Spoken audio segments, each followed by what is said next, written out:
रामकृष्ण हरे हरे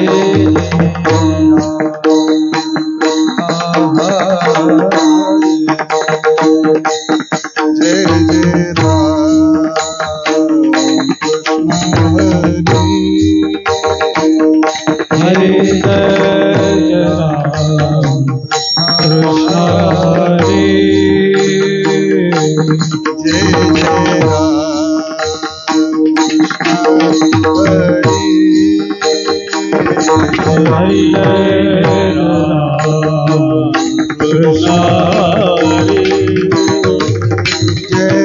जय राम कृष्ण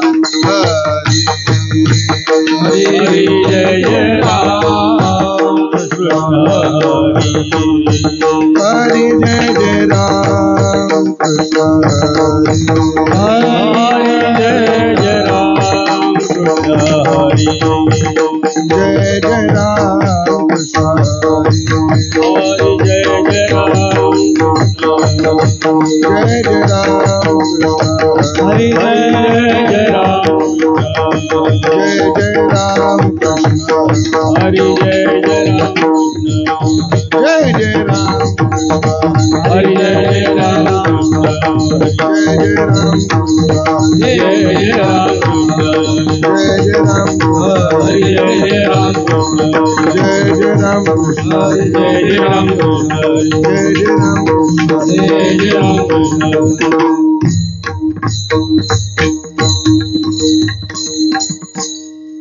रामकृष्ण हरी. रूप पाहता लोचने सुख झाले ओ साजने तो हा विठ्ठल बलवा तो हा माधव बलवा. रूप पाहता लोचनी सुख झाले ओ साजनी तो हा विठ्ठल बलवा तो हा विठ्ठल बलवा. रूप पाहता लोचनी सुख झाले ओ साजने तो हा विठ्ठल बलवा बलवा तो हा माधव बलवा. रूप पाहता लोचनी सुख झाले ओ साजनी तो हा विठ्ठल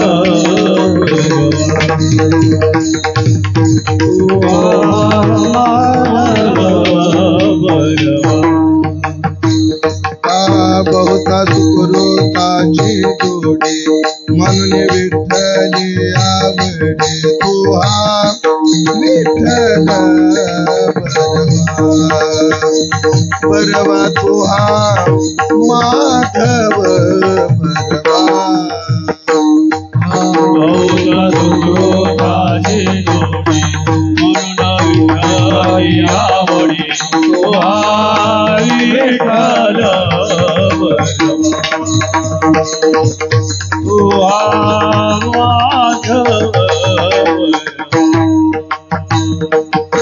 सर्व सुखाचे आगर सर्व सुखाचे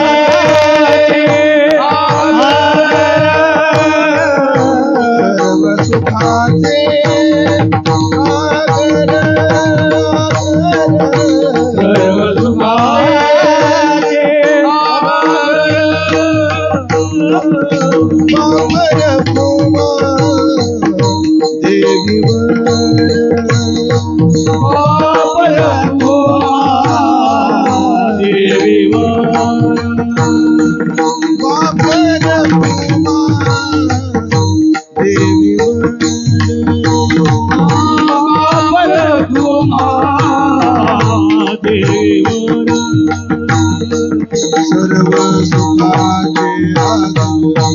बाप रखवाले देवर तो हा विठ्ठल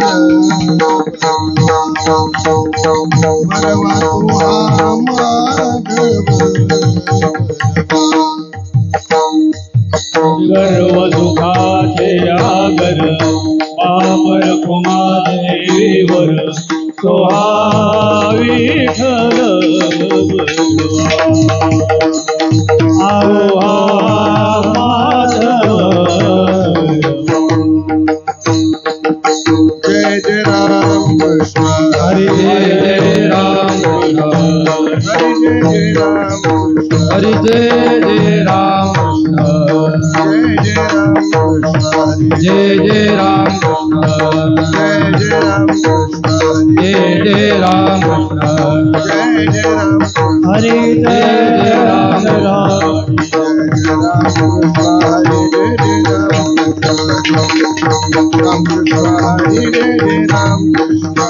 जय राम हरि जय राम राम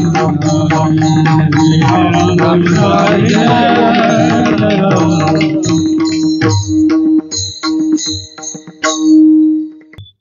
मागणे ते एक तुझ प्रती आहे मागणे ते का तुझ प्रती आहे मागणे ते एक तुझ प्रती आहे मागणे ते का तुझ प्रती आहे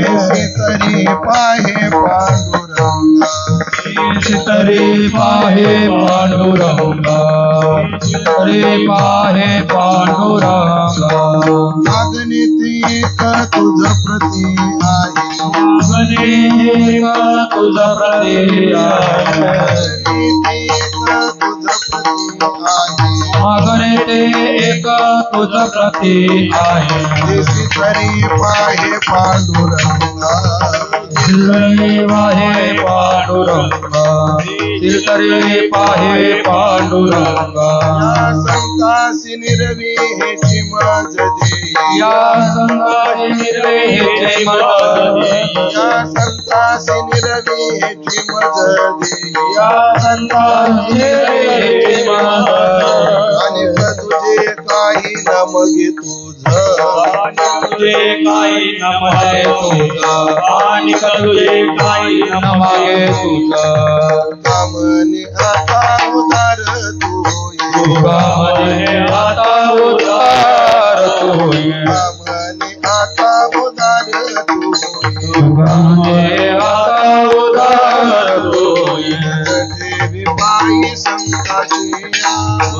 देवी बाई संताशिया देवी बाई संताशिया कामने आता उदार तू होई तुझ्यामध्ये आता उद्धार होय कामने आता उदार तू होई तुझ्यामध्ये आता उद्धार होय देवी बाई संताशिया देवी पाय संताचिया देवी पाय संताचिया संतासी निर्वीची मज देया संताची निर्वेती मारे संतासी निर्वीची मज देया संताची निर्वे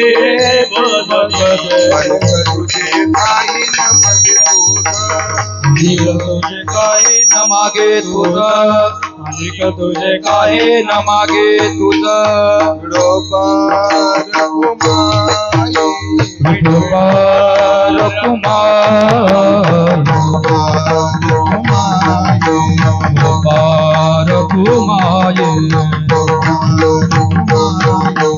कुमार कुमार ये कुमार कुमार ये कुमार कुमार ये कुमार कुमार ये कुमार कुमार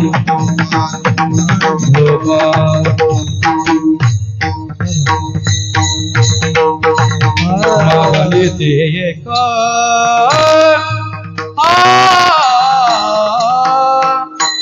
तुझ प्रती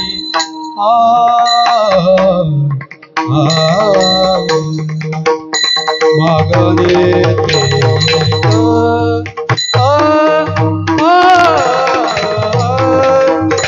तुझ प्रती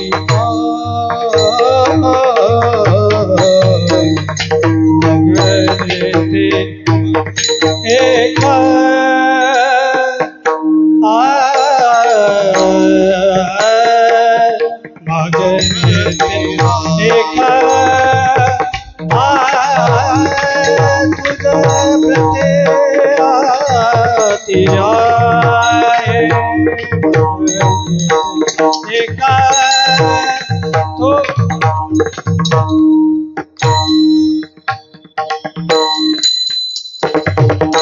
मागणे ते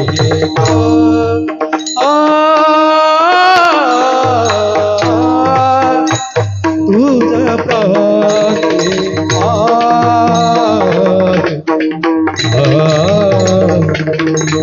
मागणे ते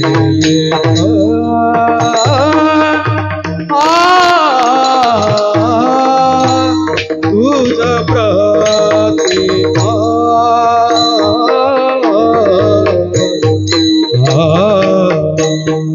मागणे ते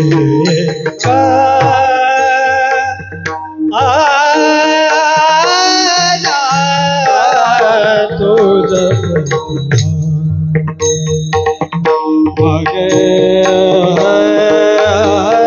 मागणे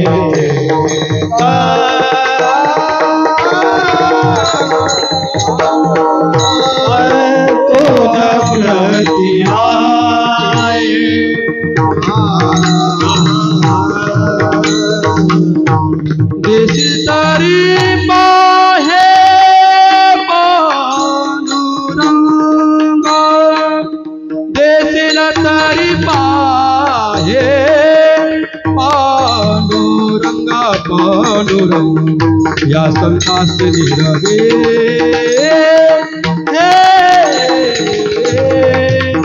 वेची मददे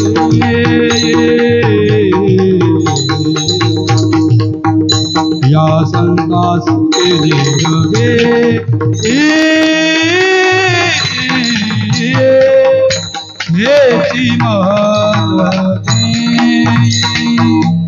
वेची मददे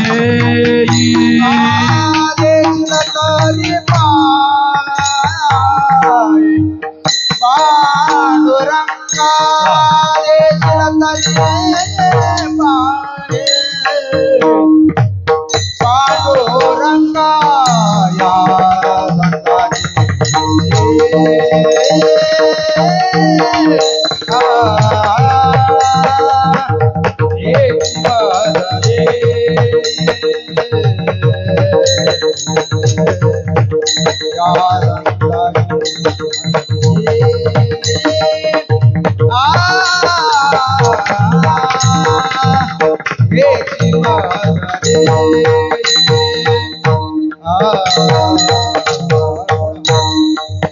अनेक तुझे काही न माग तुझ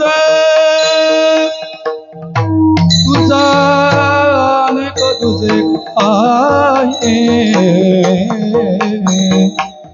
अनेक तुझे काही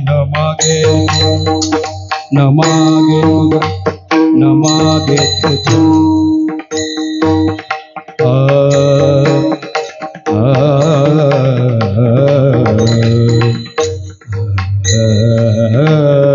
अनेक तुझे काय न मागे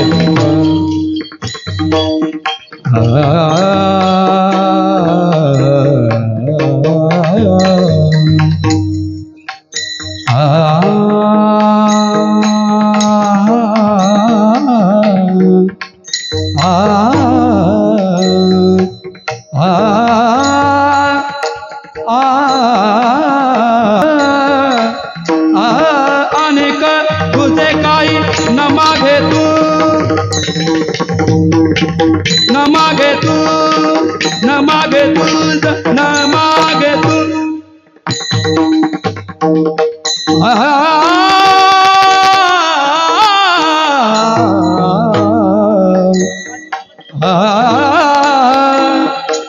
अनेक तुझे काही न मागे तू अनेक तुझे का न मागे तुझ न मागे तुझ न मागे तुझ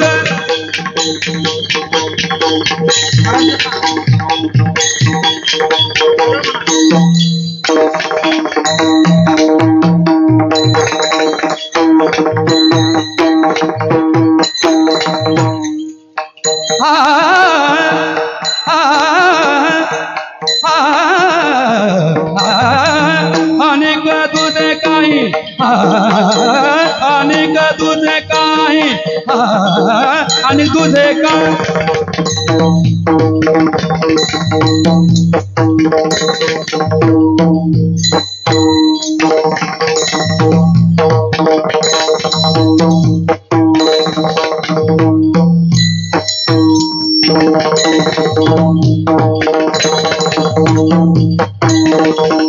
अनेक तुझे काही न मागे तुझ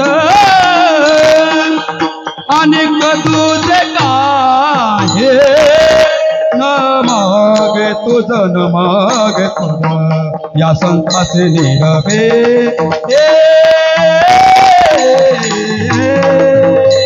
हेची मदत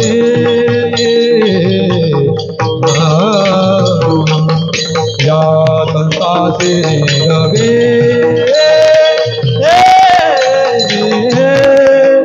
हेची मदत हेची मदत अनेक तुझे काय न मागे तुझ अनेक काय न मागे अनेक काय न मागे तुझ न मागे तुझ मागे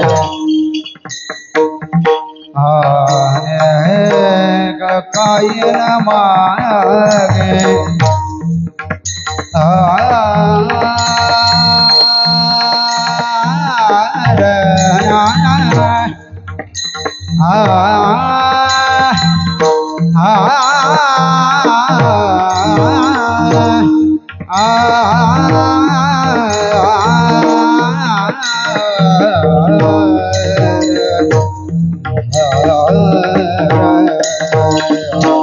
तुझे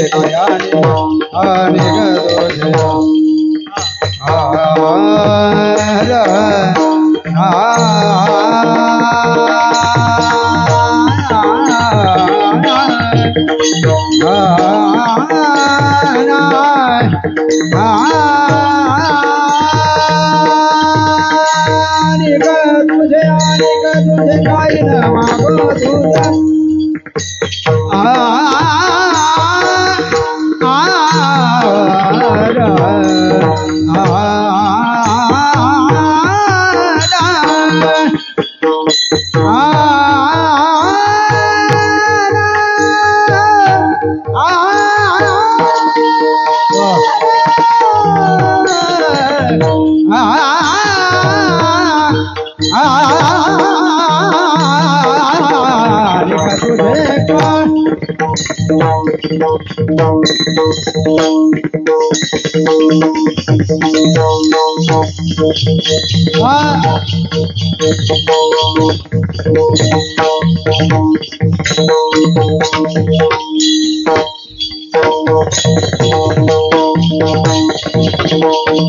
अनेक तुझे अनेक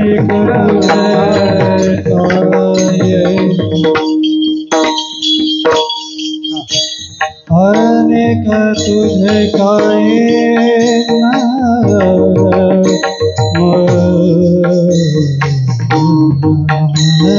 अनेक तुझे काय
या संताचे निरवे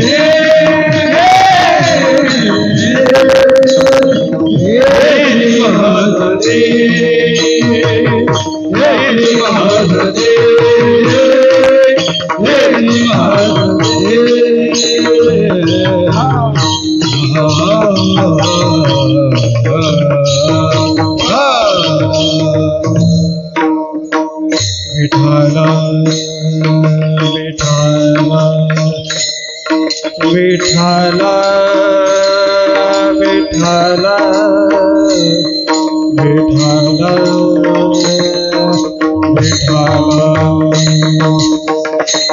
विठ्ठला भला विठ्ठला विठ्ठला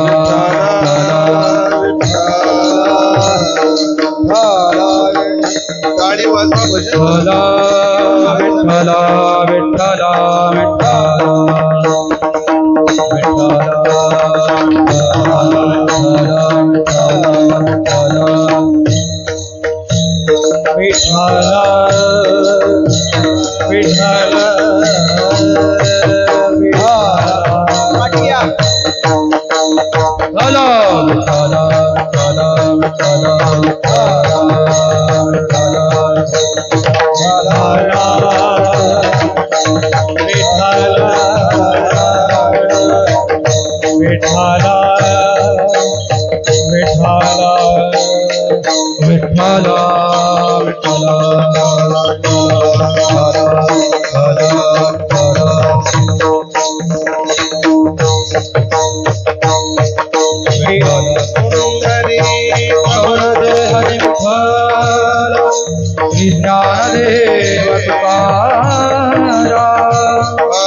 मागणे ते एक तुझ प्रती आहे, मागणे ते एक तुझ प्रती आहे, देशी तरी पाहे पांडुरंगा, या संतासे निर्वे हेच मज देई, अनेक तुझे काही न मगे तूच, तुका म्हणे आता उदार तू होई, मज ठेवी पायी संताची या संतासी निर्वे हेच मज देई, अनेक तुझे काही न मगे तूज. नमो ज्ञानेश्वरा नमो ज्ञानेश्वरा नमो ज्ञानेश्वरा नमो ज्ञानेश्वरा नमो ज्ञानेश्वरा नमो ज्ञानेश्वरा नमो ज्ञानेश्वरा नमो ज्ञानेश्वरा निवृत्ती उदारा सुपान उदारा सोपान देवा निवृत्ती उदारा सोपान देवा तामाई नमो त्रिभुवन पावनी मुक्ताय नमो त्रिभुवन पावनी तामाई नमो त्रिभुवन पावनी मुक्ताय नमो त्रिभुवन पावनी अजत्रय जननी देवाची जय जननी देवाची जय जननी देवाची नमो सद्गुरु तुकया ज्ञान दीपा, नमो सद्गुरु सच्चिदानंद रूपा, नमो सद्गुरु भक्त कल्याण मूर्ती, नमो सद्गुरु भास्करा पूर्ण कीर्ती. सेवे लागी सेवक झालो, तुमच्या लागलो निज चरणा, अहो स्वामी तुकया देवा यावरी न करावा अवेर. संपाद्य ज्ञानंच विदाय भक्तिं विलोकितो येन समाधिराज, वैराग्यवंतं सुविचारयुक्तं नमामि जोगं शिरसा गुरुंतं. जयांचे केलिया स्मरण होय सकळ विद्यांचे अधिकरण, तेच वंदो श्री चरण श्री गुरूंचे ते नमस्कारोनी आता. मागणे ते एक तुझ प्रती आहे, देशी तरी पाहे पांडुरंगा, या संतासी निर्वी हेची मज देई, अनेक तुझे काही न मगे तूज. सेवेकरता निवडलेला अभंग संत श्रेष्ठ जगद्गुरु श्री तुकाराम महाराज यांचा 3 चरणाचा अत्यंत गोड सुंदर सर्वांच्या परिचयाचा म्हणणं सुद्धा तुमचा एक प्रकारचा अपमान होईल. जवळजवळ सगळ्यांच्या पाठातला मागणीपर प्रकरणातील अत्यंत प्रतिष्ठाप्राप्त मागणीपर हा अभंग, की ज्या अभंगातून तुकाराम महाराज जीवाचं कल्याण डोळ्यासमोर ठेवून जीवासमोर आदर्श प्रगट करण्याच्या हेतूने या अभंगात देवाच्या चरणाजवळ अत्यंत महत्वाची मागणी मागतायत.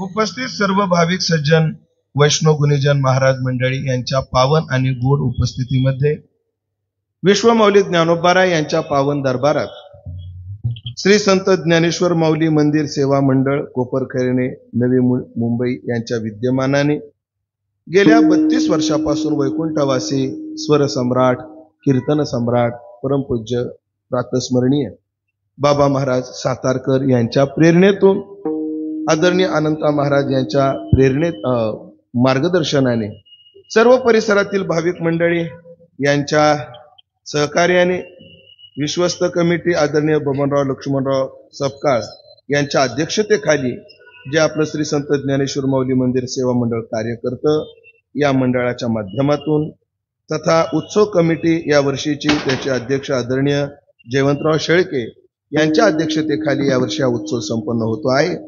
आणि या उत्सवातील उपांत्य चिंतन सेवा जागराची कीर्तन सेवा माझ्या वाट्याला आदरणीय अनंता महाराज यांच्या माध्यमातून संपर्कातून सर्वच उत्सव समितीच्या मंडळाच्या प्रेमातून या सेवेचा योग प्राप्त झालेला आहे.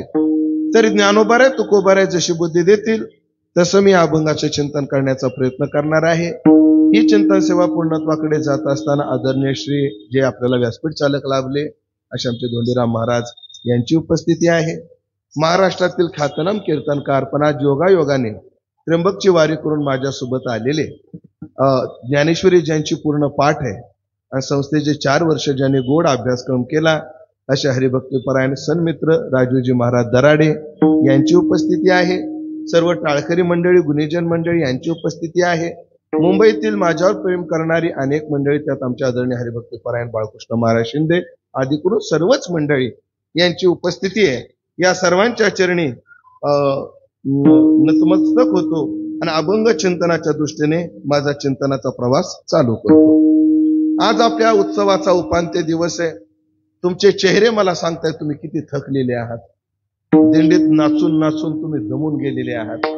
दिंडी मला वाटतं बरीच 3-4 तासाची दिंडी झाली ना. हा किती वाजता चालू झाली होती? 4 वाजता चालू झाली होती. ती डायरेक्ट 8च्या दरम्यान 7:30ला संपली. अशी पळत गेली असते तर त्र्यंबकच गाठला असतं तुमच्या दिंडीने. अशी दीर्घ दिंडी केलेली आहे. त्यानंतर दीपोत्सव झालेला आहे आणि आता सर्वांचे चेहरे थकलेले आहेत. पण आता कीर्तनाचा नियम मोडता येत नाही म्हणून जवळजवळ संपायच्या वेळेमध्ये आपलं चालू झालंय. पण काळजी करू नका. रोजगार हमी निम्म्यात आम्ही निम्म्यात तुम्ही. तासभर लेट झालं, अर्धा तास तुम्ही घस खायची, अर्धा तास मी घस खाणार आणि बरोबर 10:30च्या दरम्यान 10:15 ते 10:30च्या दरम्यान आपण चिंतन सेवा पूर्णत्वाकडे नेणार आहोत. आज आपण मागणीपर अभंगाचं चिंतन करतोय. का करतोय? कारण आपल्या परंपरेमध्ये लिखित जरी नसला तरी आपल्या सगळ्या जुन्या वारकऱ्यांनी हा नियम पाळलेला आहे की जागराच्या दिवशी देवाच्या चरणावर मागणीपर अभंगाची निवड केली जाते. मागणीपर अभंगाची काय निवड केली जाते या शेवटच्या दिवशी? कारण सेवा आणि संबंध माणसाला मागण्याचा अधिकार देत असतो. गेली 7 दिवस आम्ही सेवा केली, मग आज आम्हाला मागण्याचा काय आहे? अधिकार आहे. आम्हाला मागण्याचा अधिकार आहे. पण एक बोलू का, अधिकार असला म्हणजे अक्कल असतेच असं नाही. आम्हाला मागण्याचा अधिकार आहे पण मागण्याची अक्कल नाही, मागण्याचं ज्ञान नाहीये. ते मात्र आज आम्हाला तुकाराम महाराजांकडून घ्यायचंय. बऱ्याच गोष्टी अशा आहेत. हो, एक आहे, या माझ्या समोर बसलेला कोण व्यक्ती मुख्यमंत्री होण्याचा अधिकारी नाही? काय म्हणणं आहे तुमचं? मुख्यमंत्री होण्याकरता जो अधिकार लागतो भारताचं नागरिकत्व, वयाच्या 18व्या वर्ष 18च्या पुढं जे काही निकष आहेत, कोण अधिकारी नाही? सगळेच अधिकारी आहेत. पण त्या पदावर जाण्याची कुवत आणि ते पद चालवण्याची विचार क्षमता सगळ्यांकडे मात्र नसते. तसं मागण्याचा आम्हाला अधिकार आहे पण आम्हाला ते काय करावं लागतं, तिचे काय मागावं हे न कळाल्यामुळे आम्हाला ते संतांकडून शिकायचं आहे. कसं आहे मंडळी, बऱ्याच गोष्टी येत जरी असल्या तरी शिकाव्या लागत असतात. याला मी उदाहरण सांगत असतो कायम. उदाहरण काय, भाऊ तुम्हाला पकवाज वाजवता येतो का? पकवाज वाजवता येतो का? नाही. भाऊ तुम्हाला, बाबा तुम्हाला, तुम्हाला कुठं बोलताय तुम्ही सगळे? तुम्ही चौघच नाही, या मंडपातल्या प्रत्येकाला पकवाज वाजवता येतो. टाका बरं त्याच्यावर हात वाजतो का नाही बघा बरं. मग टाका त्याच्यावर हात वाजतो का नाही. आता कोणाकोणाला वाजवता येतो पकवाज? कोणी हात टाकला तर ते काय होणार आहे? वाजणारच आहे. आम्हाला सगळ्यालाच वाजवता येतो पकवाज, पण कसा वाजवायचा असतो हे मात्र गुरुकडून शिकावं लागत. तसं हात पसरायचं आणि मागायचं तर आपल्याला सगळ्यालाच माहितीये, पण काय मागायचं असतं हे मात्र पुढारे आपलं, हे मात्र संतांकडून आपल्याला काय करावं लागणार आहे? शिकावं लागणार आहे. आणि तेच शिक्षण संस्था म्हणजे आज गाथा आहे, ज्ञानेश्वरी आहे. त्या गाथ्याच्या एका अभंगातून आज आम्हाला शिकायचंय. महाराज आम्ही शिकू वादच नाही. तुम्ही आम्हाला बोलले, आमचा युग हर्ट झाला. तुम्ही काय म्हटले? आम्हाला मागण्याचा अधिकार आहे पण मागण्याची अक्कल नाही. हे तुम्ही बोलायला नव्हतं पाहिजे. आम्ही मुंबईत राहणारी माणसं, किती गर्दी असली तर लोकल मध्ये जागा कशी पकडायची, लोकल कशी पकडायची, कोणती कामं कशी करायची, या बारक्या गोष्टीपासून तर मोठ्या मोठ्या कामाची आमच्यात कुवत आहे. आणि तुम्ही खुशाल म्हणता की आम्हाला मागण्याची अक्कल नाही. खरंच आपल्याला मागण्याची अक्कल नाही. का बरं नाही? त्याचा विचार तुम्हाला पटवून देतो. पण का नाही? तुमच्या भाषेत तुम्हाला पटवून देतो. आपल्याला मागण्याचा अधिकार, अक्कल कशी नाही? अधिकार आहे पण मागण्याची अक्कल कशी नाही? कशी नाही याला उदाहरण पहा. उदाहरण काय? तुमचा एक मित्र जम्मू काश्मीरला फिरायला गेला. त्या लांब पाठवायचा, स्वित्झर्लंडला पाठवू का? बरं आपलं जम्मू काश्मीर. कुठे गेला फिरायला? जम्मू काश्मीरला गेला. सगळं फिरून आला. आल्याबरोबर मित्रांनी गराडा घातला. अरे अरे अरे कुठे गेला होता? जम्मू काश्मीर. कसा गेला होता? काय नाही म्हटला, छत्रपती शिवाजी महाराज टर्मिनलवर गेलो, ट्रेन पकडली, जम्मू तवी पोहोचलो. आणि मग त्याने सांगितलं, काय रे तिथं काय काय पाहिलं? काय सांगू तुला, तिथं काय पाहिलं? अरे गगनाचं चुंबन घेणारी चिनार वृक्ष पाहिले, केशराचे मळे पाहिले, सफरचंदाचे बगीचे पाहिले, तो परिमल पाहिला, चष्मीश गार्डन पाहिलं, त्या झील मधल्या हॉटेल पाहिल्या. अरे अरे खरंच बाबा, पृथ्वीवरचा स्वर्ग म्हणजे स्वर्ग. आवाज असा स्पष्ट येत नाही. तुम्हाला येतोय का माझा आवाज स्पष्ट? तुम्हाला येतोय ना? मग ठीक आहे, काय हरकत नाही. पृथ्वीवरचा स्वर्ग म्हणजे स्वर्ग बाबा. सगळं पाहिलं. आहा, लय आनंद, खूप आनंद, अति आनंद. आणि मग फिरून आला की लगेच मित्र क्रमाने विचारतात, तिथून येताना काय आणलं? शॉपिंग काय केली? तू गेला ना जम्मू काश्मीरला, तिथून येताना तू खरेदी काय केली? विकत काय आणलं? काय आणलं काय तू? तो म्हणला जम्मू काश्मीरहून का? मी 5 किलो कांदे 2 किलो बटाटे आणले. गेला कुठं आणि आणले काय? कांदे बटाटे. अरे बावळटे काय म्हणले तू? कांदे बटाटे जम्मू काश्मीर आणायची काय गरज आहे? कोपरखैरण्यात मिळत नाहीत का? मग जे इथं मिळतं, कुठं? कोपरखैरण्यात. ते जम्मू काश्मीरहून आणण्यात शहाणपणा का मूर्खपणा? बोला की मूर्खपणा. एवढं डोक्यात राहू द्या फक्त तुम्ही, एवढं डोक्यात राहू द्या. मग जम्मू काश्मीरहून काय आणलं पाहिजे जे आपल्याकडे मिळत नाही? तिथून चांगला गालीचा आणला पाहिजे. 1 नंबर गालीचा मिळतो सचिन महाराज. गालीचा आणली पाहिजे, भारी शॉल आणली पाहिजे, प्युअर केशर आणला पाहिजे, अक्रोड खूप चांगले मिळतात, अक्रोड आणले पाहिजे. मामरा जातीचा बदाम मिळतो तिकडे विशेष, तो बदाम आणला पाहिजे. तिकडे गांजा चांगला मिळतो पण तो नाही आणला पाहिजे. तिकडे लय आहे त्याचं, ते आपल्याकडे जसं गवत आहे तिकडे तसं ते असो. काय आणलं पाहिजे? जे कोपर खैरण्यात मिळत नाही ते आणलं पाहिजे. त्यात काय आहे? शहाणपणा आहे. एवढं तर तुम्हाला पटतं काही मी बोललेलं? जे कोपर खैरण्यात मिळतं ते आणण्यात शहाणपणा नाही. मग जे कोपर खैरण्यात मिळत नाही ते आणण्यामध्ये काय आहे? शहाणपणा आहे. मग आपलं मागण्यात कसं चुकतं पहा. आपण ते प्रसन्न जरी झाला तर जीव मागून मागून काय मागतो? तुकोबरायचं प्रमाण आहे का? तुकाराम महाराज म्हणतात, कल्पतरू झाला देता तेथे पोटाचा मागता, तेथे पोटाचा मागता, पोटाचा मागता. कल्पतरू झाला देता तेथे पोटाचा मारोटा तेथे पोटाचा मारोटा तेथे पोटाचा मारकरा कल्पतरू झाला देता तेथे पोटाचा मारकरा तेथे पोटाचा मागता तेथे पोटाचा कल्पतरू झाला देता तेथे पोटाचा मारोटा तेथे पोटाचा मारोटा तेथे पोटाचा मारोटा तुम्ही कोणाकडे शिकता? अरे वाली गुरुजी तुम्ही अण्णाकडे बरोबर काय हरकत नाही. मग काय करायचं दोघांनी सोबत वाजवायचं एका आवर्तनाला हे जसं वाजवतील तसं तुम्ही वाजवायचं पुढच्या आवर्तन हे जसं वाजवतील तसं तुम्ही वाजवायचं आपल्यात तरी मेळ राहू देऊ जो जायचा ते होऊ द्या त्यांचा पण आपल्यात काय ठेवू मेळ ठेवू आणि दोघांनी एकसारखं वाजवायचं सहसा ठेका उठावणी लगी उतरणी हा विठ्ठला विठ्ठला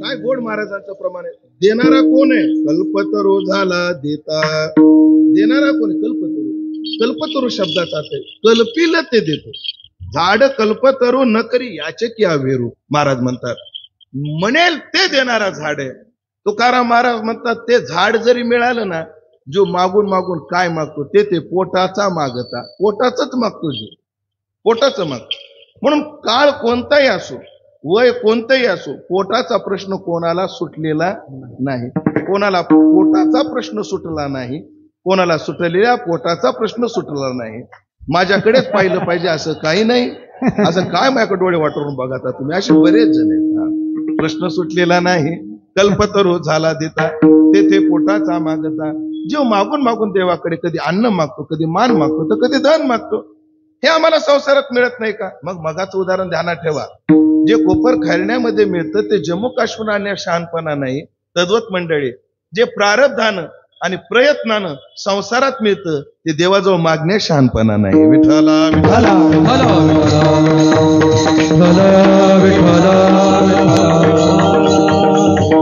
माणसाला जे प्रारब्धानं मिळतं ते देवाकडे कधी मागू नये जे माणसाला प्रयत्नानं मिळणं शक्य आहे ते देवाकडे मागू नये मग देवाकडे काय मागावं जे त्याच्या कृपेनेच मिळतं अन्य कशानच मिळत नाही ते मागावं मग ऐका तुकाराम महाराजाची मागणी कशी आदर्श या अभंगातली का कारण तुकाराम महाराज संसारातलं काही मागत नाही पहा तुम्ही दोन प्रमाणाच्या तुम्हाला उलट जोड्या सांगतो तुकाराम महाराज लय गमतीशीर जीव काय मागतो देवाला वाढावे संतान गृहे व्हावे धनधान्य घरात काय व्हावं संतान वाढावं घरात धनधान्य व्हावं हे आपण मागतो की नाही तुकाराम महाराज देवाकडे हे मागत नाहीत उलट म्हणतात न मिळो खावया न वाढो संतान किती उलट प्रमाण आपण म्हणतो वाढावे संतान आणि गृहे व्हावे धनधान्य आणि महाराज म्हणतात न मिळो खावया आणि न वाढो संतान कारण तुकाराम महाराजाला पक्क माहितीये देवानं पोट दिलं ते भरतच असतं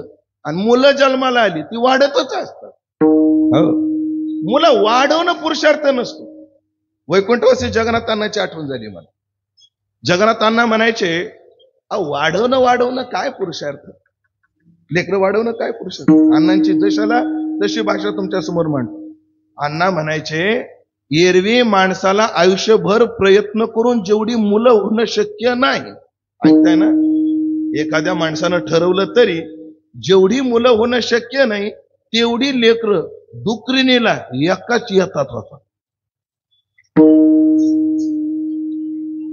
बघा तुम्ही 20-25 असतात एका येताला एका वेताला होतात तिला पण तिचे तेवढे पिले वाढतात का नाही वाढतात की नाही मग तिचे एका वेळेला 25 वाढतात कधी कधी गंमत अशी असते महाराज शेळीला सड 2 असतात आणि पिल्ले 3 होतात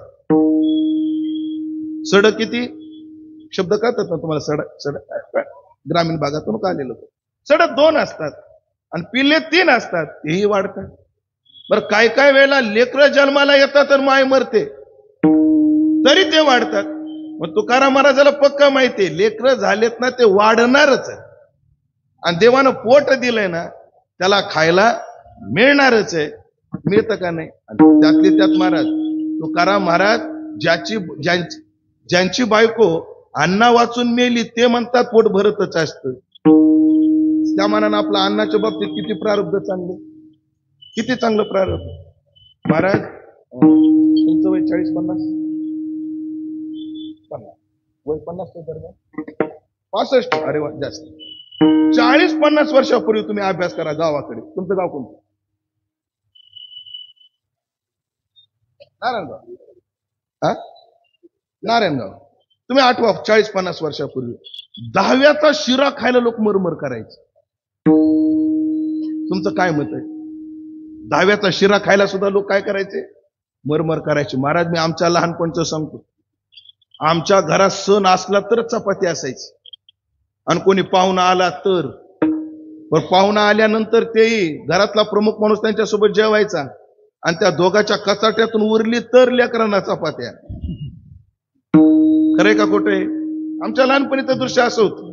मग घरी पाहुणा आला की आम्ही सरळ पांडुरंगाच्या मंदिरात जायचो आणि पांडुरंगाला म्हणायचो, पांडुरंगा पाहुण्याच्या पोटात जळजळ करू दे, पाहुण्याच्या पोटात डब्बा उठू दे. म्हणजे काय होईल? पोळ्याचा डब्बा आमच्यासाठी रिकामा. महाराज 10व्याचा शिरा खायला लोक मरमर करायचे. आता गुलाबजामची पंगत असली तरी हाताला धरून बसवावे लागतात तरी लोक जेवत नाही. काय म्हणणं आहे तुमचं? काय कमतरता आहे अन्नाला? एवढं असून सुद्धा आम्हाला अन्नाच्या साठी एवढी धडपड आहे. आणि तुकाराम महाराजाची बायको, मला सांगा माझ्या समोर बसलेल्यापैकी तुमच्या कानावर या मुंबईमध्ये आमक्याची बायको खायला न मिळाल्यामुळे मेली असं ऐकिवात आहे का? खाऊन खाऊन बऱ्याच जणांच्या मेल्या आहेत.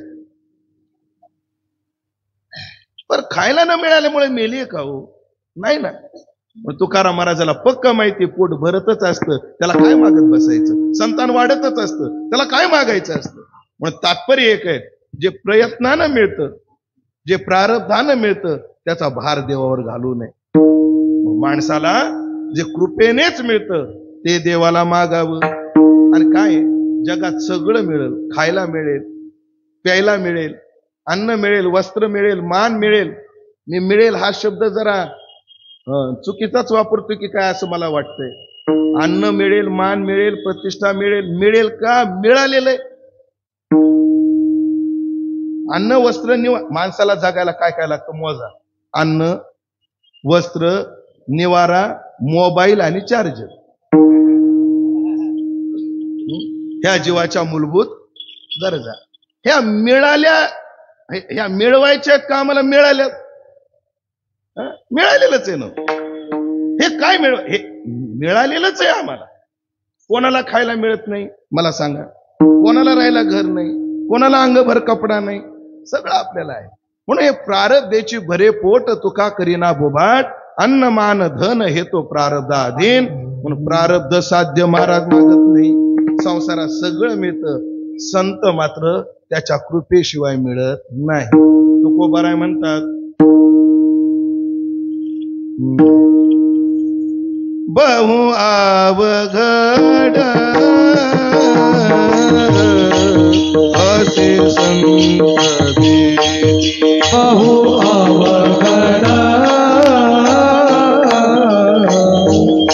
असे संत भेटी, बहु अवघड असे संत भेटी, बहु अवघड असे संत भेटी, बहु अवघड असे संत भेटी, बहु अवघड असे संत भेटी. हरी जगजे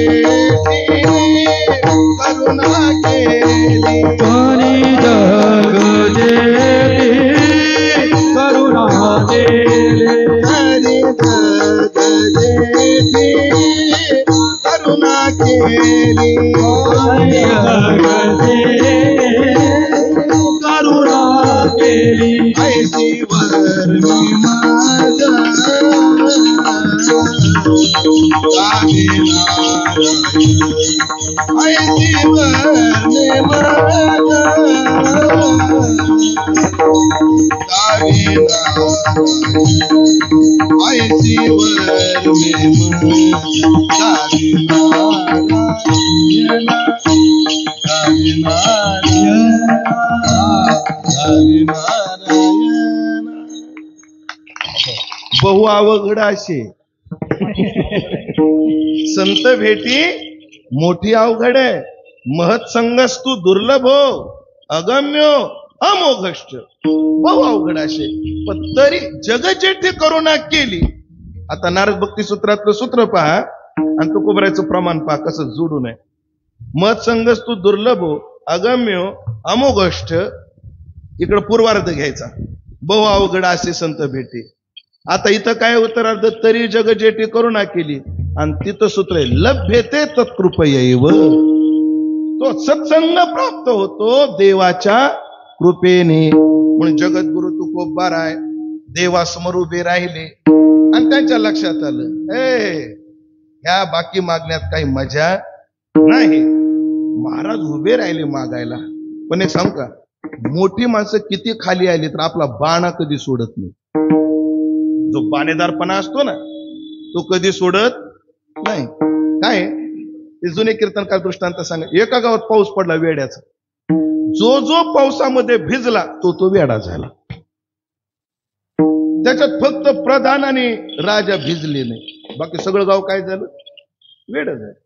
वेड्याची दोन लक्षणं, वेड्या माणसाची दोन लक्षणं. तरीच शोभे वेडी नग्न होय धड फाडी.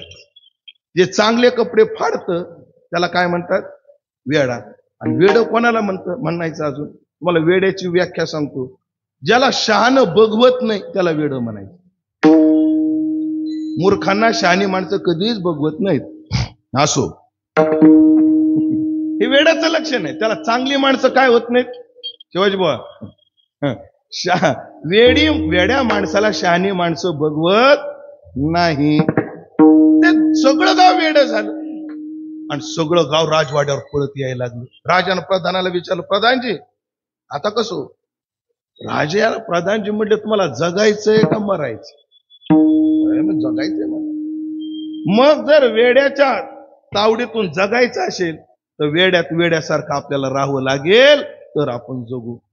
नाहीतर वेड्यात आम्ही शहाणपणा दाखवायला लागलो ते वेडे आपल्याला काय करू जगू देणार नाही. मग काय करायचं फाडा कपडे. राजाने प्रधानाने कपडे फाडले.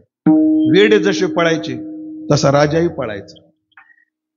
वेडे जसे पळायचे तसा राजाही पळायचा. वेडे जसे पडायचे तसा राजाही पडायचा. फक्त फरक एवढा होता वेडे कुठेही पडायचे राजा मात्र जागा पाहून पडायचा. वेडे कुठेही पडायचे पण राजा मात्र जागा पाहून पडायचा. म्हणून वेड्यामध्ये जेव्हा शहाणी माणसं येतात ना तेव्हा आपला शहाणपणा अबाधित ठेवतात. खरं तर तुकाराम महाराजाला मागण्याची गरजच नाहीये. पण तुमच्या आमच्या करता जे मागण्याकरता महाराज प्रवृत्त झाले तर आपला बाणेदारपणा अबाधित ठेवून तुकाराम महाराजांनी देवाला मागणी तर तीच केली जी देवाच्या कृपेने मिळते. पण ते मागत असताना आपला 3 बाणेदारपणा त्यांनी जपलेला आहे. त्यांचे ते 3 बाणेदारपणे काय आहेत तर ते अभंगाच्या पहिल्याच मागणे ते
मगन ते मगन ते तुझ प्रती आहे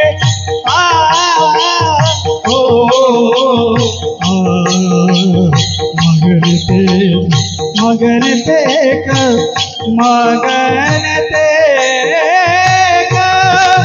मगन ते तुझ प्रती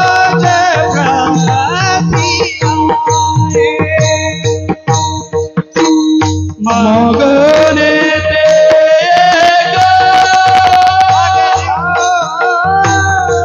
तुझ प्रती आहे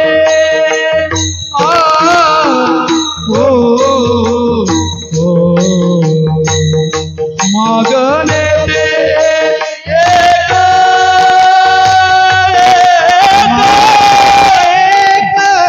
तुझ प्रती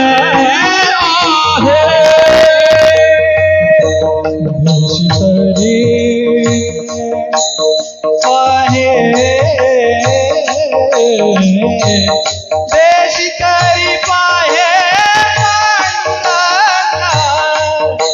देशी करी पाहे देशी करी पाहे पांडुरंगा या संतांचे रवे या संतांची रवे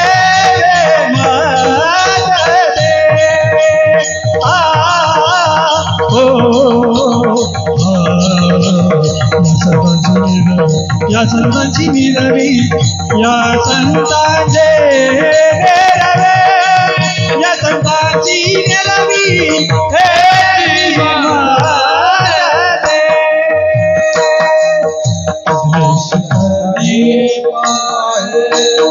पांडुरंगा देशील तरी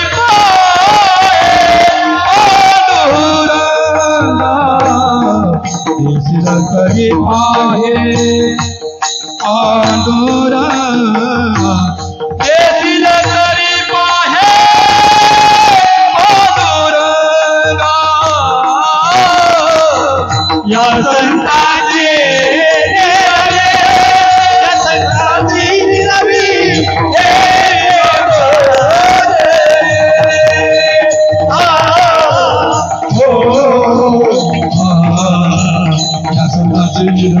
या संतांची निरवे या संतांची निरवे या संतांची निरवे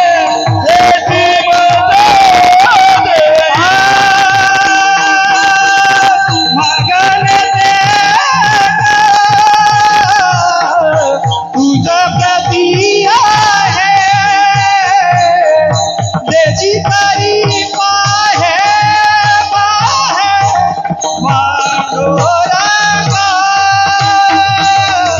मधुरी तुझ प्रती आहे देशी तरी पाहे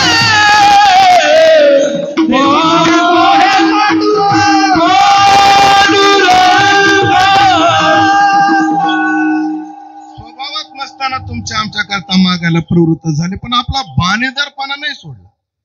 या पहिल्या चरणात महाराजाचे 3 बाणे.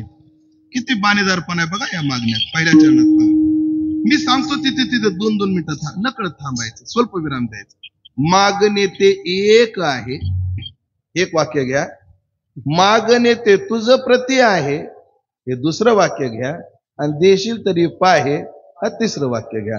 एका कोटी सांगायचं जर ठरलं, देवा मला अन्य नको, देवा मला अन्यांकडून नको, आणि देवा मला अन्यायाने नको.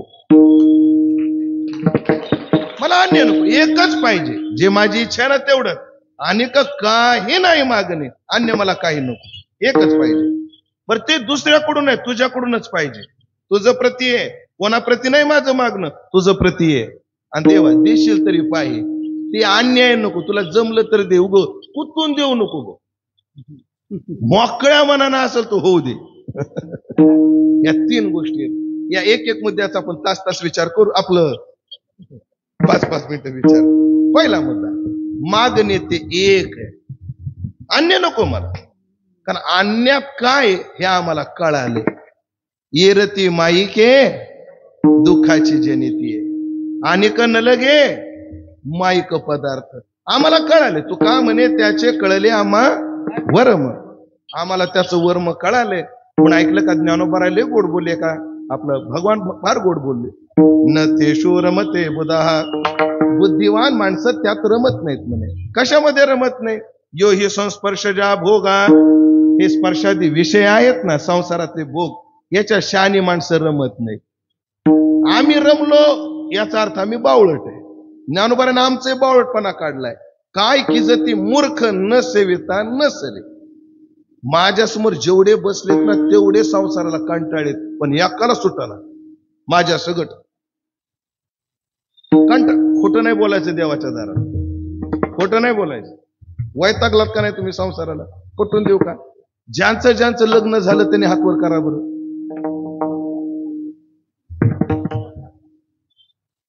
बाबा नव्या मुंबईत एवढे ब्रह्मचारी सध्या आळंदीत भेटणार. एवढे ब्रह्मचारी. भैया तुमचं नाव काय? आकाश भैया. तुमचं झाले का? नाही. यांचे झालेत का? हातवर केला काही नाही. तुम्ही लक्ष देऊन ऐका बरं आकाश भैया. यांचे लग्न झालेत का नाही सगळ्यांचे? हातवर केला काही नाही. का केलं नाही सांगू तुम्हाला. हे लग्नाला एवढे वैतागले हातवर करायची वासनाच राहिली नाही याची. तुमची वेळ गेली नाही म्हणून सावध केलं तुम्हाला. हो आकाश भैया, माझ्या गाडी जागा आहे बघा. विचार करा कीर्तन होईपर्यंत. वैतागते नाही तर काय होते ना. किती वैताग आहे. माता माऊल्यांनो तुमच्याविषयी मला पूर्ण सन्मान आहे. पण तुम्ही अधूनमधून आमच्यावर जे आरोप करताना, महिलांवर अन्याय, पुरुष प्रधान प्रकृती, महिलावर अन्याय. महिलावर नाही अन्याय, ह्या गरीबावर अन्याय. बघा कसे वाळून गेले हे तुमच्या दाकानं. गाल फाड बसले ह्यांचे पार. नाक वर आले आणि डोळे खोल गेले. तुमचा काय सन्मान कमी हो? काय सन्मान कमी? दिवाळी तुम्हाला, पंचमीला कोणी नटायचं? तुम्ही. भाऊबीजेला कोणी लुटायचं? बोला ना. यांनी. हो. नवरात्रात 9 रंगाच्या साड्या कोणाला? तुम्हाला. संक्रांतीला वाण लुटायला कोण? तुम्ही. माणसाच्या नशिबाला एकच सण, होळीच्या दिवशी बॉम्बलायचा मान आहे बघा. बाकी काय? महाराज या पुरुषांवर किती अन्याय. तुम्ही मदत करता का? मी आंदोलन छेडतो.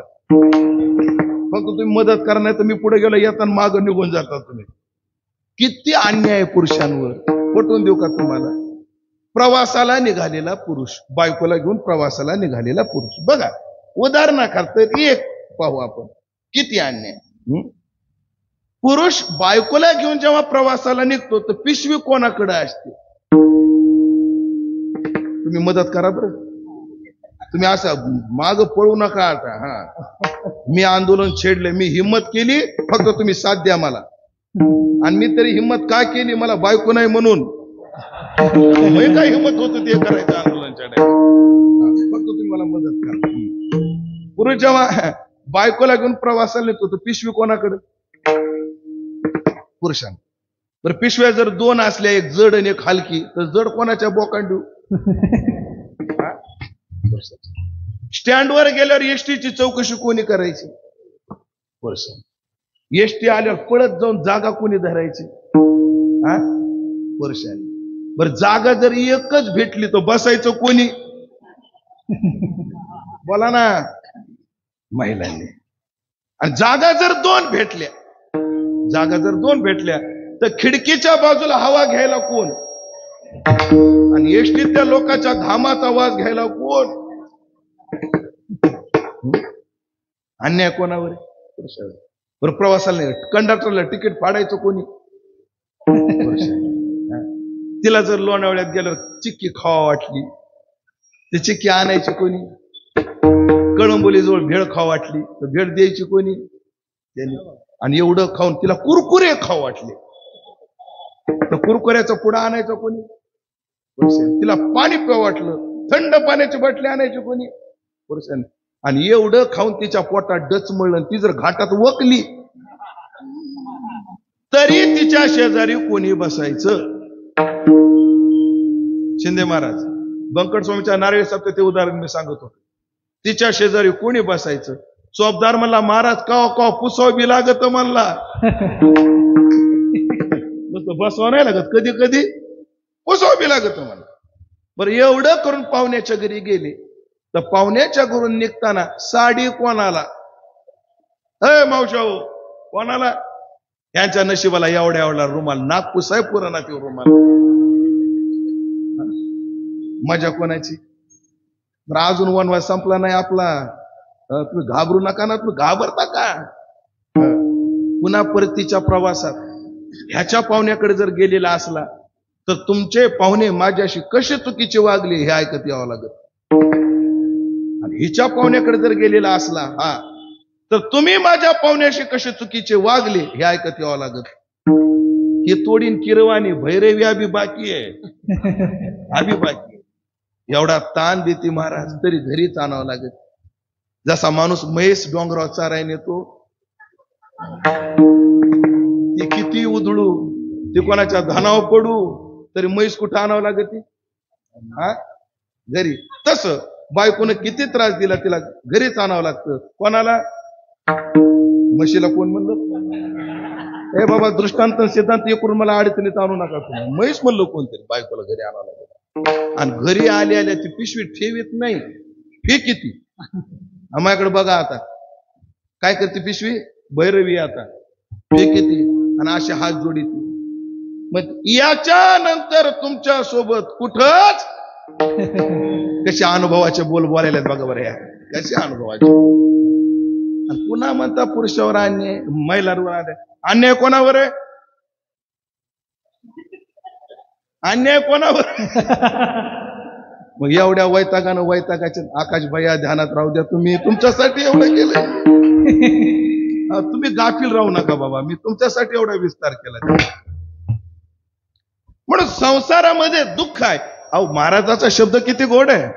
ठाऊकची आहे संसार दुःखाचा, सांगावं लागत नाही. त्याचा काय आहे? अनुभवच आहे. म्हणून यो ही संस्पर्श द्या भोगा दुःख यो नाही वयवत. म्हणून संसार दुःखाचा आहे, आम्हाला कळालाय दुःखाचा आहे, पण सुटत नाही. ही अडचण आहे. तो का सुटत नाही? माझा प्रस्तुत विषय नाही, विस्तार करत नाही. म्हणजे ज्ञानोबराच्या एका ओवीतच त्याचं उत्तर देतो. दुःख शोकाच्या घाई मारेल याची शेची नाही, हे सांगावया कारण काही, जे ग्रासिले माया. मायेनं ग्रस्त झाले म्हणजे तो खूप बरा आहे. म्हणून ह्यांना हे दुःख आठवत नाही आणि हा संसार सुटत नाही. साधा विचार सांगतो म्हणजे आम्ही किती आहारी गेलो संसाराच्या. तुमच्याकडे एक शब्द आहे का, पाला पाचोळा? आपण कोणाला साहेब आपण पाला पाचोळा कशाला म्हणतो? ज्याला काही किंमत नाही, पाला पाचोळा आहे म्हणतो का नाही आपण? पाला पाचोळा म्हणजे ज्याला किंमत नाही अशी वस्तू, आपण त्याला काय म्हणतो? पाला पाचोळा. मग मला तुम्हाला विचारायचंय, तंबाखू काय? बोला ना. पाला पाचोळाच आहे. पाला पाचोळा सुटती का ती? कीर्तन होईपर्यंत दम निघत नाही. लोक कीर्तनात बसल्या बसल्या तंबाखूला पण चुना लावतात. आम्हाला तर लावतात, तंबाखूला पण चुना लावतात. इतके आहारी गेलो आम्ही. मग कधीतरी विचार करा, हा पाला पाचोळा आम्हाला सुटत नाही तर संसार कधी सुटायचा? आकाश भैया ध्यानात राहू द्या, हे ध्यान राहू द्या तुम्ही. पाला पाचोळा अवघड. तात्पर्य ऐका मंडळी. भय वाटे पर न सुटे हा संसार, भीती वाटते पण संसार सुटत नाही. पण त्यांना कळालं ह्याच्यात मजा नाही, म्हणून आम्हाला संसारातलं काही नको. आणि काही नाही मागणे, सुख संपत्ती राज्य चाड धने, चाकडे न पडे तुझे जेणे, तुझे भक्ती विन माय बापा. पण मागणे ते एक आहे, अन्य नाही.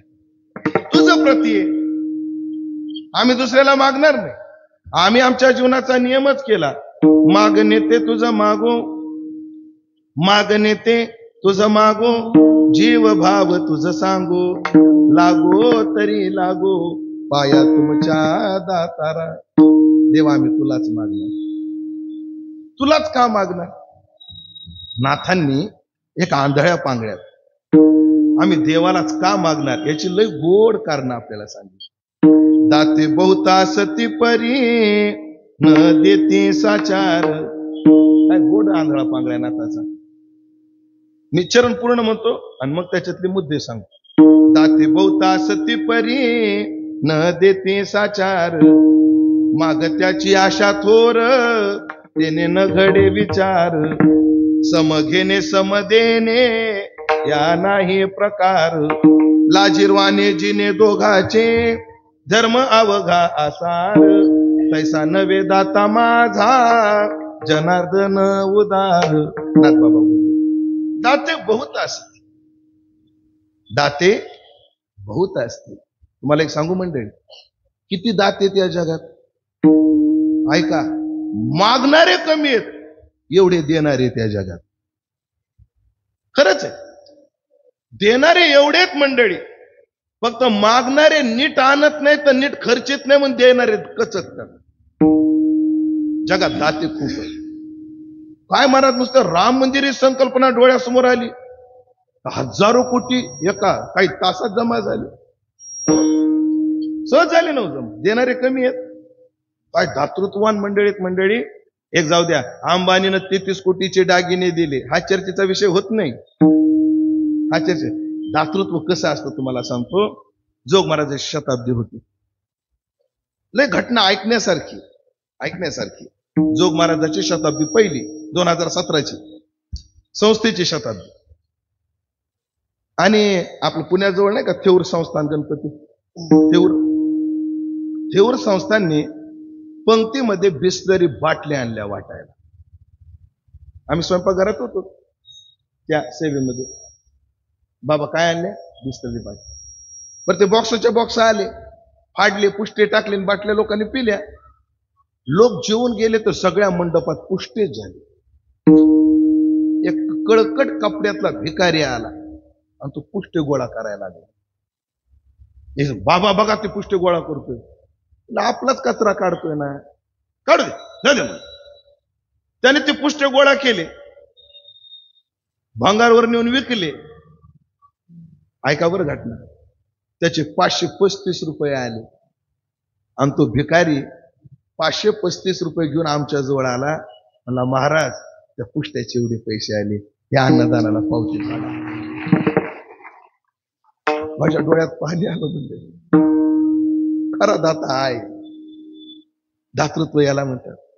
शेठ तो मला म्हटला, महाराज मी पंगत देऊ शकत नाही, पण या पुष्ट्याचे हे घ्या. म्हटलं बाबा तुमचं नाव सांगा. ऐका बरं काय भावना आहे त्या माणसाची. म्हटलं बाबा तुमचं नाव सांगा.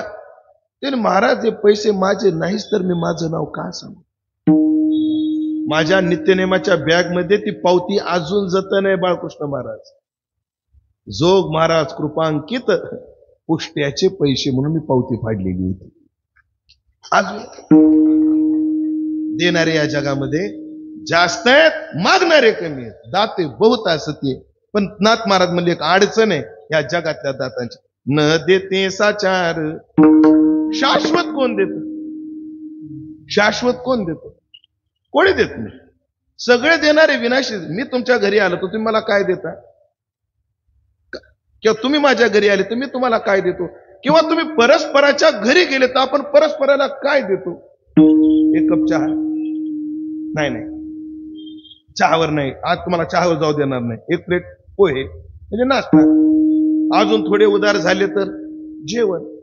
अजून थोडे उदार झाले तर कपडे दक्षिणा. अजून थोडे उदार झाले तर पोशाख. अजून थोडे उदार झाले तर तोळा 2 तोळ्याची अंगठी. एवढे होत नाहीत कोणी. तसे असते आमचे बोट कायला वनवाशी राहिली असते.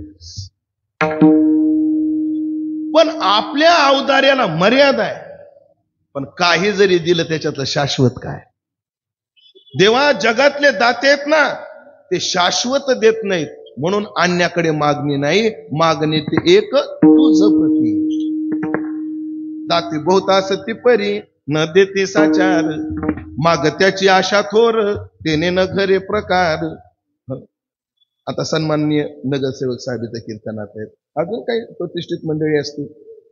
महाराज या मंडळींना किंवा कोणीही माणसाकडे जेव्हा मागणारे येतात तेव्हा त्यांना त्यांच्याकडून खूप जणांच्या अपेक्षा असतात, खूप जणांच्या अपेक्षा असतात. पण कितीही माणूस मोठा असला तरी सगळ्याच्या अपेक्षा कधीच पूर्ण करू शकत नाही. कारण माग त्याची आशा थोर, माग त्याची आशा थोर. हो. जे वर्गणीला फिरतात त्यांनी उदाहरण आहे का? मी एका घरी वर्गणीला गेलो, म्हणजे शेठ आपला सप्ताह बघा ना काही होतंय का? वा वा वा महाराज छान छान, एवढ्या धर्म कार्याला तुम्हाला माझी आठवण झाली, छान छान, देऊ म्हणजे काहीतरी देऊ, बोला काय द्यायचं.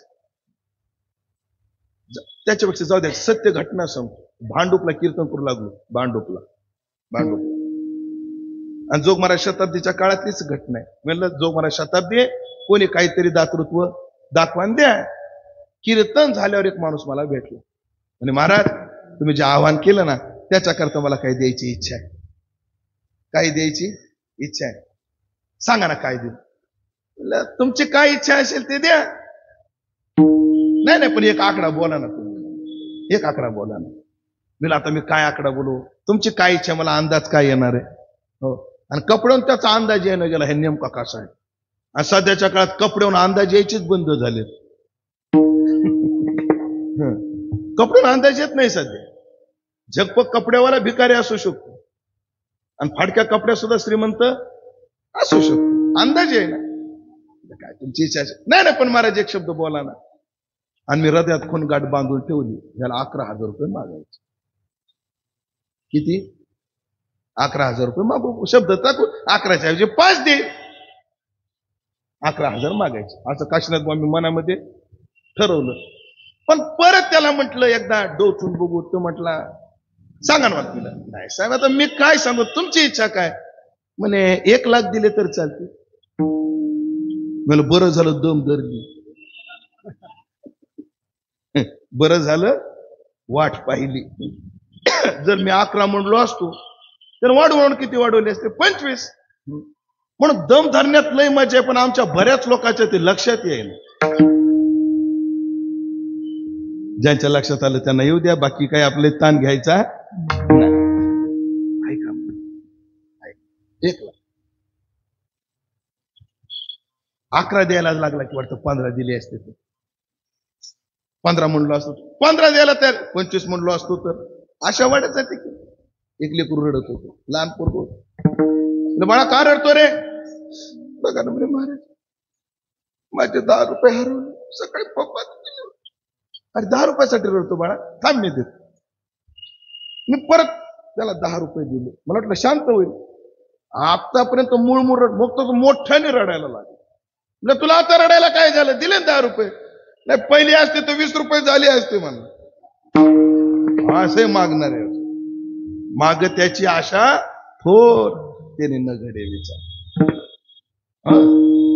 पण याच्याकडे मागायची गरज नाही, नुसतं मनात आलं तरी चिंतिल्या रोकडे मनोरथ. तुम्हाला एक उदाहरण सांगतो. काय झालं? हनुमंतराय लंकेत गेले आणि डायरेक्ट रावणाचा भाऊच फोडला. कोणी? हनुमंतानं विभीषणच फोडलं. सगळी चर्चा सांगितली, सुग्रीव वगैरे सगळं प्रकरण सांगितलं आणि शेवटी झालं रामाशी. पण सुग्रीवानं जेव्हा रामाशी मैत्री केली तेव्हा सुग्रीवानं वालीला मारलं. मग मी रामाशी मैत्री करतोय, मग राम रावणाला मारील काय? हे कुठं चाललंय? मनाचिंतन चालले प्रवासात. आणि परत पुढे गेल्यावर मनामध्ये विचार आला, अरे पण सुग्रीवानी मैत्री केली, रामानं वालीला मारलं आणि किष्किंधेचं राज्य सुग्रीवाला दिलं. कदाचित मी रामाला जाऊन भेटतोय, राम रावणाला मारेल, लंकेचं राज्य मला देतो का काय? अशी शंका आली कोणाच्या मनात? विभीषणाच्या. आणि विभीषण दिसल्या बरोबर रामप्रभू, आओ लंकेश, दिली. मागायची सुद्धा गरज नाही, म्हणून तुझं प्रती आहे, कोणाला नाही मागणार मी. व्यवहारातल्या माणसाला मागत्याची आशाच पूर्ण करता येत नाही. दोन गोष्टी असतात मंडळी, ऐका, दोन गोष्टी ऐका. एकदा आम्ही वारीच्या वाट्याने पुण्यामध्ये आमच्या कराडकर दिंडीला असं एका ठिकाणी पंगत नसते पुण्यात, एका गल्लीत दिंडी उतरते, मग प्रत्येक बाया 5-5 माणसं, हो महाराज आमच्याकडे 5 वारकरी पाठवा, आमच्याकडे 5 वारकरी पाठवा, असं ते काय करायचे, पाठवायचे. एकदा आम्हाला माने गुरुजी होते तेव्हा, म्हणे 2-3 आम्हाला जा रे म्हणे, 5 जण त्या आमच्या घरी जेवायला जा. आम्ही गेलो 3, आणि तिथं गेल्या ती पुण्याची, अहो मी 5 माणसं सांगितली होती, तुम्ही 3च आलात. आम्ही स्वयंपाक 5 जणांचा केला, तुम्ही 3 आलात, 2 जणांच्या स्वयंपाकात तुम्ही काय करू. मी म्हणलं ताई, तुम्हाला जेवायला 5 पाहिजे का स्वयंपाक संपला पाहिजे. माझं बोलणं लक्षात येतंय का तुमच्या. तुम्हाला जेवायला जर 5 माणसं पाहिजे असतील तर अडचण आहे, पण स्वयंपाक संपला पाहिजे ही जर अडचण असली तर ही काय अडचण तुम्ही डोक्यात आणू नका, फक्त आणा.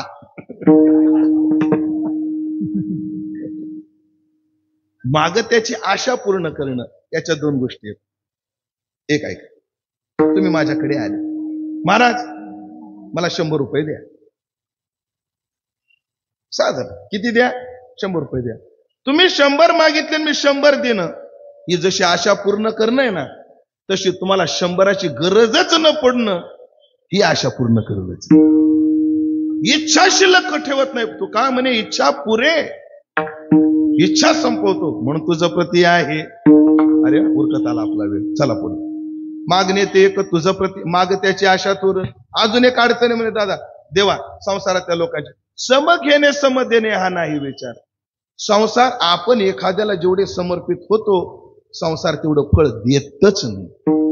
हे फिरून ज्योतिष एक शास्त्र आहे बरं, वैदिक शास्त्र आहे ते, पण जसं ते वैदिक आहे तसं त्याच्यात काय काय थोतांड सुद्धा घुसलेलं.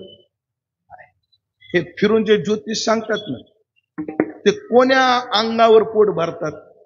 आता बघा, माय तुझं भविष्य सांगतो, तू सगळ्या करता मरमर करते, पण तुला कोणी जीव लावत. खरंय का खोटंय,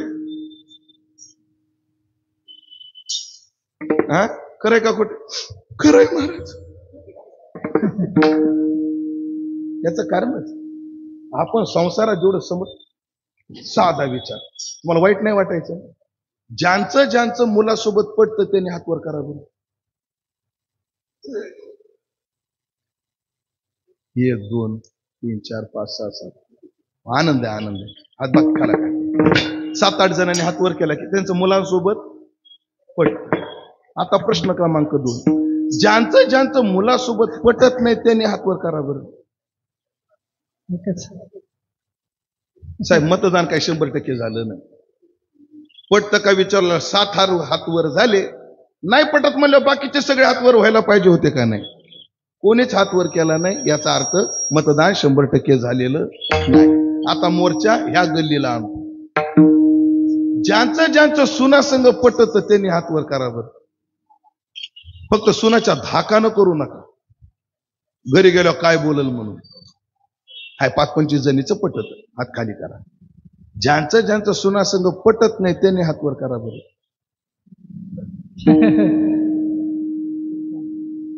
इकडेही मतदान 100% झालेलं नाही. इकडचे 7 आणि इकडे 25 जर सोडले तर कोणी मतदानात सहभागी झालं. बाकीच्याचं म्हणणं काय सांगू का तुम्हाला, महाराज तुम्ही पटत का म्हणलं तरी आम्ही हात वर करू शकत नाही. नाही पटत म्हटलं तरी आम्ही हात वर करू शकत नाही. तुम्ही समजून घ्या, तुम्ही समजून घ्या, आणि मी समजून घेतलेलं आहे. खरं सांगा, मुंबईला येताना काय आणलं होतं. मुंबईत आल्यावर किती कष्ट केले, त्या कष्टाची कदर पोरांना आहे, त्या कष्टाची कदर सुनाला आहे, त्या कष्टाची कदर सख्या बायकोला आहे. बोटावरचे मुद्दे सोडले तर महाराज जेवढं समर्पण असतं ना, तेवढ्या समर्पणाचा प्रत्युत्तर समाज संसार देतच नाही. सम घेणे सम देणे ह्या नाही प्रकार. म्हणून देवा लाजिरवाने जिने दोघाचे धर्म अवघा असा. म्हणून आम्ही संसाराचा नाद सोडला आणि तुझं प्रती आहे. मागणे ते एक आहे, तुझं प्रती आहे. शेवटचा मुद्दा सांगतो ना, 8 तास घेतो. काय घेतो? 8 तास 4 कोपरी काढून देतो ना. ऐक, तुझं प्रती आहे, मागणे ते एक आहे आणि देशील तरी पाय. बघ बाबा, बघ बघ, आग्रह नाही, अन्याय ना नको. तू विचार कर मग दे. हो, नाहीतर भावनेच्या भरात शब्द दिला आणि पुन्हा पाळायला जड गेलं तर अवघड होत. म्हणून विचार करून, म्हणून अन्यायाने नको. पण महाराज तुमचं मागणं एकच आहे, देवाप्रतीच आहे. आणि अन्यायानं म्हणजे अन्य नाही, अन्याकडून नाही, अन्यायाने नाही. तुमचं मागणं तरी काय आहे? अभंगाचं 2रं चरण. या सत्तासी निरवी हेची मदत, या संतासी निरवी हेची मदत, या संतासी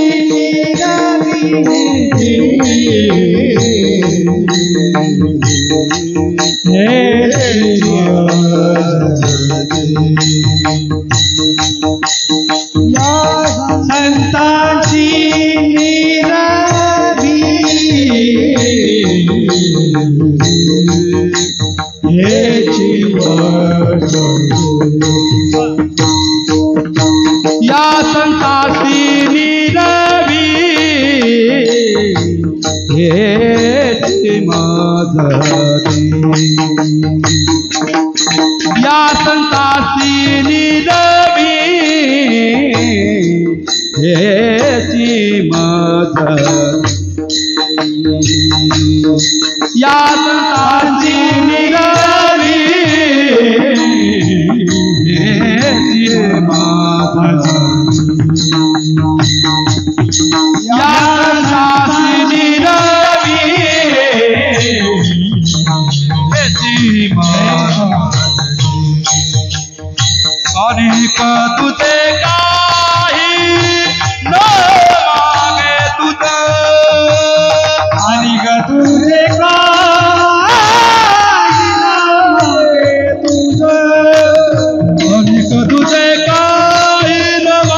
संतासी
मला अन्य काही नको, मला एकच द्या. या संताशी निरवी, मला संतांच्या स्वाधीन करा, मला देवाच्या स्वाधीन करू नका, समाजाचं तर मुळीच करू नका. न मिळती हे काय जय नगरीचे लोक, आंधळ्याचे काठी लागले आंधळे, काय तिथं माझा फायदा होणार आहे. पण या संतांशी निरवी, मला संतांवर सोडा, मला संतांच्या सांभाळी घाला, आणि त्यांनी जर सांभाळलं ना माझ्या जीवनाचं कल्याण होईल. या संतांशी निरवी ह्याची मजे दे, आणि का तुझे काही न मागे तूच आग्रहानं, दुसरं मला काही नको, दुसरं मला काही नको. निरुक्ती करतात महाराज. गाथ्याचा उपक्रम आणि उपसंहाराचे एक वाक्य तसात आहेत. गाथ्यातला पहिला अभंग आहे अनेक न लगे माईक पदार्थ, आणि गाथ्यातला शेवटचा अभंग आहे मागणे ते एक, त्याच्यात अनेक तुझे काही न मागे तू. म्हणजे गाथा आम्हाला काय सांगतो, पहिल्या अभंगात सांगतो एक तर देव मागा, आणि शेवटच्या अभंगात सांगतो एक तर संत मागा, अन्य काही मागू नका. हे आम्हाला सांगतो, ही शिकवण आपल्याला गाथा देतो. या संतासी निर्वी हेची मज दे, आणि तुझे काही न मगे तूच. देवा याच्या व्यतिरिक्त मी काही मागणार नाही. आणि देवा मी तुला म्हंटलो होतो काय करतो विचार करून दे, पण मला असं वाटतं तू आता उदार होच. तुका म्हणे आता उधार तू होई, तुका म्हणे आता उधार तू हो, तुका म्हणे आता उधार तू हो, तुका म्हणे आता उधार तू होई, तुका म्हणे आता उधार तू होई, तुका म्हणे आता उधार तू होई, तुका म्हणे आता उधार तू होई, तुका म्हणे आता उधार तू होई. माझा देवी पायी संतांची माया, माझा देवी पायी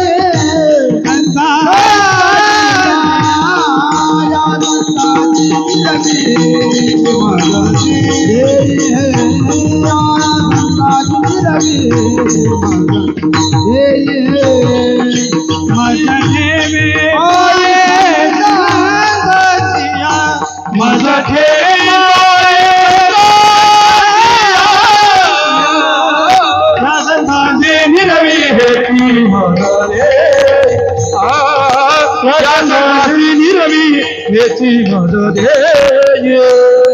तुका म्हणे आता उदार तू होई, तुका म्हणे आता उदार तू होई, तुका म्हणे आता उदार तू होई,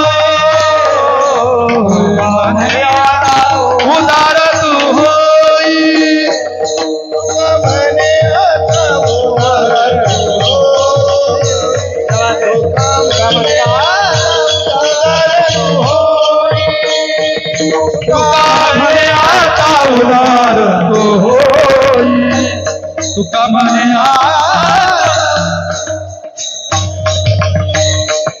तुका म्हणे आता उदार तू होई, तुका म्हणे आता उदार तू होई.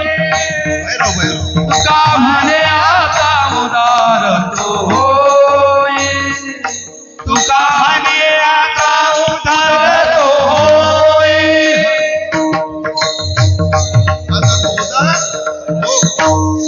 आता अवदारी दाखवच, आणि मज ठेवी पायी संतांची.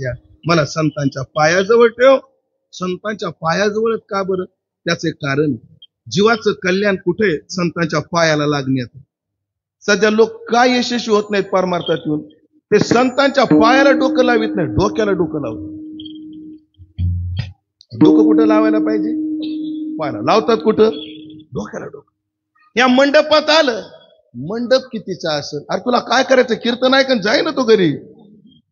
आजचा महाराज जेवढ्या भारी गाडीत आला, याला कसं परवडतं? तुला हप्ता मागाय आलाय का? जाऊ दे ना.